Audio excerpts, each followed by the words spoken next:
Everything you think you know about Napoleon's death is probably wrong. Not because the history books lied, exactly, but because every generation that has looked at the evidence has walked away with a slightly different answer, and the latest round of lab results has opened a door that most historians would rather keep shut. Because when a research team ran another analysis on strands of Napoleon Bonaparte's preserved hair, they confirmed what earlier studies had already whispered. The man was being poisoned, slowly, methodically, over years. And then, on the fringe of internet speculation, a theory few serious scholars entertain jumped straight to a conclusion the data doesn't support: that his poisoners weren't human at all. Let's be clear about one thing up front. The mainstream scientific and historical community has no evidence, none, that Napoleon's death involved beings from beyond Earth. That claim lives almost entirely on message boards, in late-night podcasts, and in a handful of books published by authors more interested in headlines than in sources. But the claim is circulating widely enough right now that it's worth taking apart piece by piece to see what the actual evidence says, where the fringe theory comes from, and why even the real, grounded mystery of Napoleon's death is strange enough that people keep reaching for increasingly wild explanations. Napoleon died on May 5, 1821, on the remote island of St. Helena, a rocky speck in the South Atlantic roughly 200 miles off the coast of Africa. He was 51 years old. He had been in British custody for 6 years, confined to a damp, drafty house called Longwood, after his final defeat at Waterloo. The official cause of death, signed off by his own physician François Carlo Antomarchi and a small team of British doctors, was stomach cancer. An autopsy performed the day after his death reported extensive ulceration of the stomach lining, consistent with a tumor. His father had died of what appeared to be the same disease at a similar age. On paper, it looked like a tragic but unremarkable end to one of history's most extraordinary lives. The problem is that the paper left out quite a lot. Napoleon had been complaining of strange symptoms for years: weight gain followed by rapid weight loss, hair loss, extreme thirst, yellowing skin, violent abdominal pain, leg swelling, confusion, unusual sensitivity to light. Some of these fit stomach cancer, several do not, and they do uncomfortably well fit a long, slow exposure to one particular substance: arsenic. In 1961, a Swedish dentist and amateur historian named Sten Forsjöfud published a paper in the medical journal Nature, of all places, arguing that Napoleon's recorded symptoms in the months before his death matched the clinical pattern of chronic arsenic poisoning almost point for point. Forsjöfud had obtained strands of Napoleon's hair, kept by loyal followers as relics, and had them analyzed. The results showed arsenic levels far higher than normal, not just a little high, in some cases more than 100 times the typical background level of a 19th century European. That finding could have ended the conversation. It did not, because arsenic in the 1800s was not rare. It was everywhere. It was in wallpaper pigments, in fabric dyes, in medicines, in rat poison, in face powders, in beer, in pickled food. A green dye called Scheele's green, heavily used in the wallpaper at Longwood House, contained copper arsenite, which in the humid South Atlantic climate was known to release arsenic vapors over time. So the arsenic in Napoleon's hair might simply have come from his surroundings. Over the next 6 decades, follow-up studies argued in both directions. Some, using hair samples from earlier in Napoleon's life, before he ever set foot on St. Helena, found elevated arsenic too, suggesting environmental exposure rather than deliberate poisoning. Others, using more careful isotope and segmentation analysis, argued that the pattern of arsenic along individual hair strands matched discrete dosing events, not constant background exposure. One particularly striking study, led by researchers at the FBI laboratory in 1995 and later expanded at Italian institutions in the 2000s, concluded that Napoleon's arsenic levels were indeed unusually high, but that murder could not be definitively proven from hair alone. Now, in the past few years, a newer round of testing has entered the picture.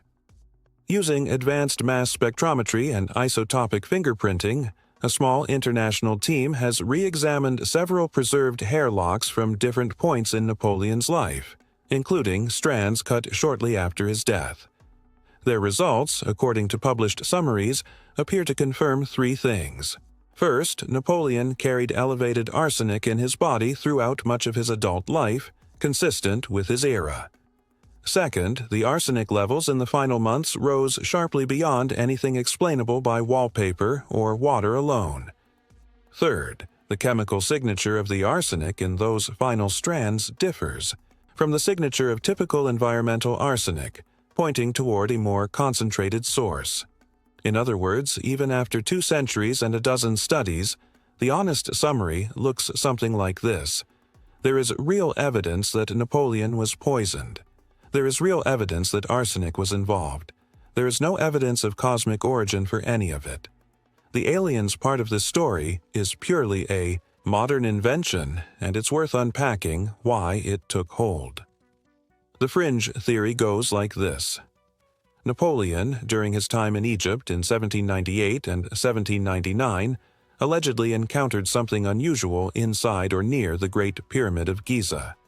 He is said to have spent a night alone in the king's chamber, an event that does appear in period gossip but is not well documented.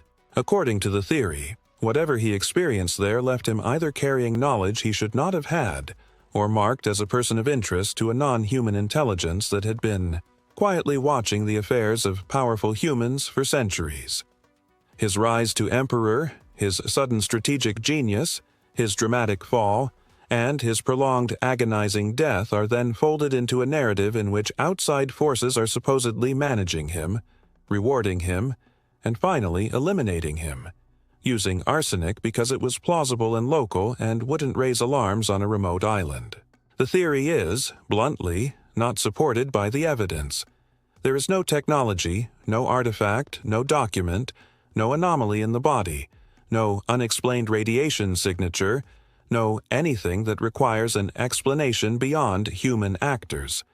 And when you actually look at who surrounded Napoleon in his final years, you don't need to invent anything exotic to find suspects. The most consistent traditional suspect is Count Charles Tristan de Montauban, a French courtier who followed Napoleon to St. Helena with his wife, Albine. Montauban controlled Napoleon's wine cellar.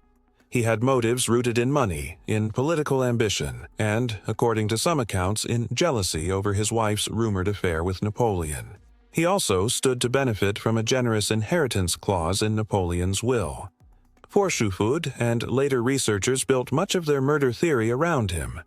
They pointed out that the symptoms Napoleon suffered often worsened and improved in waves, exactly the pattern you would see if someone were dosing his food or drink and then pausing to avoid immediate suspicion. British hands are another possibility. St. Helena's governor, Sir Hudson Lowe, was infamously hostile to Napoleon and was seen by many in Europe as a man personally determined to break the former emperor's spirit. Some historians have speculated that British agents, wanting to ensure Napoleon never returned from exile, may have arranged a slow exit.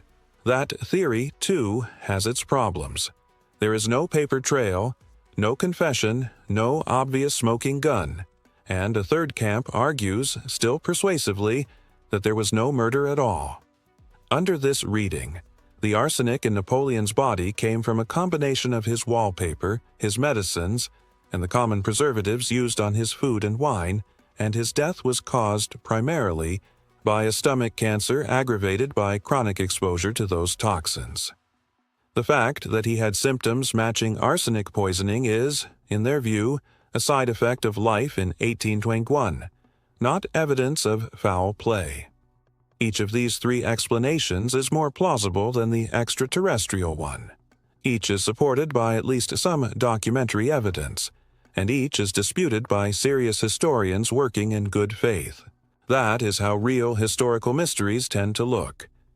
Messy, contested, frustratingly unresolved. So why does the alien theory keep coming back? Part of the answer is Napoleon himself. He was a man built for myth. He rose from a minor Corsican family to crown himself emperor. He reshaped the laws of Europe. He fought 50-odd battles. He survived assassination attempts, exile, and an actual escape from one island prison before being sent to a harder one. His story reads like a novel, and novels invite wild chapters. When a life is that dramatic, ordinary explanations feel inadequate. People want the ending to be as strange as the middle. Part of it is the Egypt factor. Napoleon's expedition to Egypt genuinely did change the course of Egyptology. His scholars discovered the Rosetta Stone, which eventually unlocked hieroglyphics. The image of a young general sleeping inside an ancient pyramid is irresistible, and it's been stretched and retold enough times that the line between anecdote and legend has blurred. Anything that associates Napoleon with the pyramids gets attention, because the pyramids themselves are already the subject of every flavor of speculation, and part of it is the hair. There is something intimate and strange about a man's hair surviving for 200 years, being placed under instruments the original mourners could never have imagined, and being made to testify about the last months of his life. Hair carries a record. A single strand, read along its length, is a kind of calendar. Grow a centimeter a month, and a 10-centimeter lock covers about 10 months of eating, drinking, breathing, and being exposed to whatever was in the environment. That science is real. It's been used in modern murder trials. It was used to help crack the case of the Romanov remains in Russia. And when it gets pointed at Napoleon, it produces results that are real but also incomplete, which leaves exactly the kind of gap that wild theories love to fill. It's also worth mentioning that skepticism should point in every direction, not just toward the fringe claims but also toward the mainstream ones. The stomach cancer diagnosis from 1821 was made by doctors who had no microscopes, no staining techniques, and no modern understanding of tumor biology. The arsenic measurements from 1961 were made with equipment far less sensitive than today's. The custody chain for Napoleon's hair has sometimes been uneven, with strands traded, gifted, and relabeled over 2 centuries. Some of what is called Napoleon's hair may not be his at all. Every layer of this investigation comes with footnotes. To appreciate how slippery the evidence really is, consider how hair was treated in the 19th century. It was a common keepsake. Locks were cut and sewn into lockets, pressed into mourning jewelry, tucked into letters, and gifted to admirers. After Napoleon's death, dozens of witnesses and servants took small strands as souvenirs. Some of those strands passed through multiple owners before being donated to museums a century later. Others were labeled with certainty long after the hands that originally cut them were dust.